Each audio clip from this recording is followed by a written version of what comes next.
दीगर मौजूद हजरात, अस्सलाम वालेकुम। मेरे पहले मकाला निगार जनाब शबनम साहब ने काफ़ी बातें खुसरो पे कर दी, और जैसा कि बसर साहब ने कहा कि खुसरो का जिक्र किए बगैर कव्वाली की बात हो ही नहीं सकती।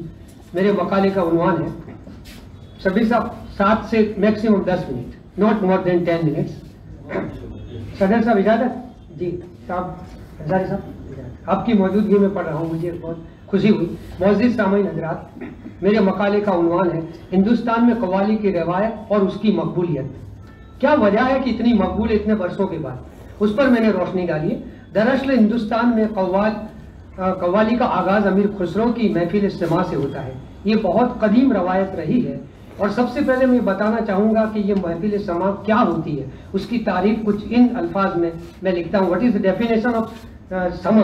महफिल इज्तिमा क्या है? आमतौर पर इसे कव्वाली भी कहा जाता है, जिसके दौरान 10 या 12 मूशिकार और गुलकार और साज बजाने वाले इकट्ठे गुलकारी करते हैं और साथ में साज भी बजाते हैं, और इस तरह पर दोहराए जाते हैं, और इस तरह जज्बाती असरात मुरत्तिब होते हैं, और सामईन इस तरह अपने हाथों और सरों को जुम्बिश देने लगते हैं, जिस तरह समंदर की लहरें जुम्बिश करती हैं। ये महफिलें या कव्वालियाँ मिकनातूस का काम करती हैं, मिकनातूस का काम सर अंजाम देती है। मिकनातूस जिसको गुजराती में कहते हैं लो चुंबक। जिंदगी के हर शोबे से ताल्लुक रखने वाले लोग इन महफिलों में खींचे चले आते हैं। वो कव्वालियाँ सुनते हैं और उनसे लुत्फ अंदोज होते हैं। अहम तरीन बात यह है कि हमारे अमीर खुसरो भी इन महफिलों में शरीक होते थे, क्योंकि वो बजाते खुद भी एक गुलकार थे और साज भी बजाते थे। इन्होंने सितार और तबला भी ईजाद किया था, जैसे मेरे अगले मकाला निगार ने इसका जिक्र किया। उसके अलावा एक मशहूर शायर भी थे। कुछ तारीखदान ये कहते हैं कि सब कुछ अमीर खुसरो का किया धरा था, जो गुलकारी किया करते थे और साज बजाया करते थे, और इनके साथ उन दिगर दोस्त इनकी महफिलों में शामिल होते थे। इस तरह अदबी और रूहानी बसीरत के हुसूल के अलावा रोजाना लुत्फअंदोजी का एक माहौल महफिल इज्तिमा के जरिए तख्लीक पाता था। ये महफिल इज्तिमा है। बाद में it is turn into qawwali, यानी महफिल इज्तिमा और कव्वाली, उसमें सूफियाना रंग होता है। मौजूद सामीन हज़रात, अब मैं आपके सामने अमीर खुसरो की तहरीर का एक कव्वाली की मिसाल के तौर पर उसका एक ही जो जब से जहाँ से वो आगाज़ होता है वो पेश करूँगा कि बहुत कठिन है पगर ढनगट की, मैं कहाँ से भर लाऊं मधुआ की मटकी। बसर साहब, खुसरो निज़ाम के बलबल जाऊं, लाज राखे मोरे घूंघट। पनगट के आपके पीरो मुर्शिद निज़ामुद्दीन औलिया खाजा साहब, उनकी साल में आपकी ये कव्वाली वहाँ से शुरू होता है। एक और चाप तिलक मुझसे छीनी जो आबिदा परवीन ने बड़े अच्छे अंदाज में गाई है, और कई दूसरे कव्वालों ने। ये मन कुन तो मौला अली मौला दमादम मस्कलंदर नुसरत फतेह अली खान ने, जो आज भी बड़े चाव से लोग आप सब ने सुनी है। ये अमीर खुसरो की देन है। तो इस तरह, सॉरी प्लीज मुझे डिस्टर्ब हो रहे हैं, माफी चाहता हूँ हजरत, आई एम सॉरी, क्योंकि मैंने रात को 2 से फजर तक बैठ के लिखा है। तो इस तरह बतदरीज कव्वालियों का ये सिलसिला चलता रहा, जो आज तक जारी व सारी है। वक्त गुजरने के साथ साथ इन कव्वालियों में के अंदाज और उसकी कलाम, जिसको लिरिक्स हम कहते हैं, कुछ बदलाव, कुछ तब्दीलियाँ रूनुमा हुई। इन तब्दीलियों में सूफियाना रंग तो पहले से था ही, क्योंकि खुसरो खुद अपने पीरो मुर्शिद हजरत निजामुद्दीन की शान में अपने कलाम पेश करते थे। इसी उस्लूब को मद्देनजर रखकर दिगर कव्वालों ने उसको अपनाया, जो आज तक जारी व सारी है। मिसाल के तौर पर पाकिस्तान के मशहूर व मारूफ कव्वाल हाजी गुलाम फरीद साबरी बिरादरन काबिल जिक्र है। शायद आपने भी सुना होगा अंसारी साहब। आप सबको मालूम होगा कि इनकी मशहूर कव्वाली भर दो झोली मेरी या मोहम्मद, लौट कर मैं न जाऊंगा खाली, अरसे दराज के बाद लोगों को अजबर हो गई, कंठस्थ हो गई।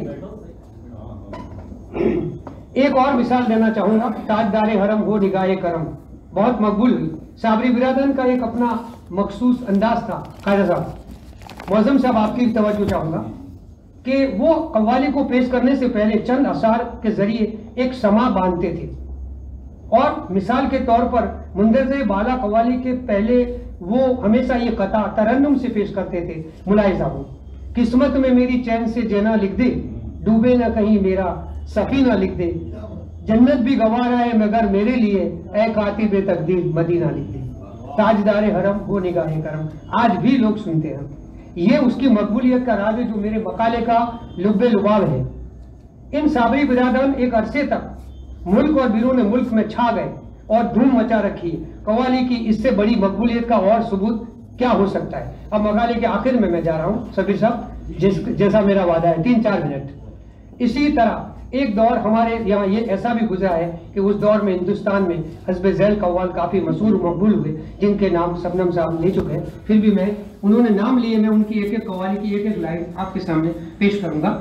चंद नाम काबिल जिक्र है बसर साहब, जिसका कलाम मुख्तसर जिक्र करना चाहूँ, क्योंकि मैंने भी इन कव्वालों को लाइव सुना है जो हस्बे झैल है। जब मेरा बचपन था, तालिब इल्मी के जमाने में, मैं राधनपुर बचपन में वो कव्वालियां सुनता था। इस्माइल आजाद की कव्वाली बसर साहब, जमाने में अगर देखी तो शान कादरी देखी, नबूवत के गुलिस्तान में विलायत की कली देखी, तजल्ली ही तजल्ली रोशनी ही रोशनी देखी, दयारे गौस क्या देखा मोहम्मद की गली देखी। ये ताबिश कानपुरी का कलाम था।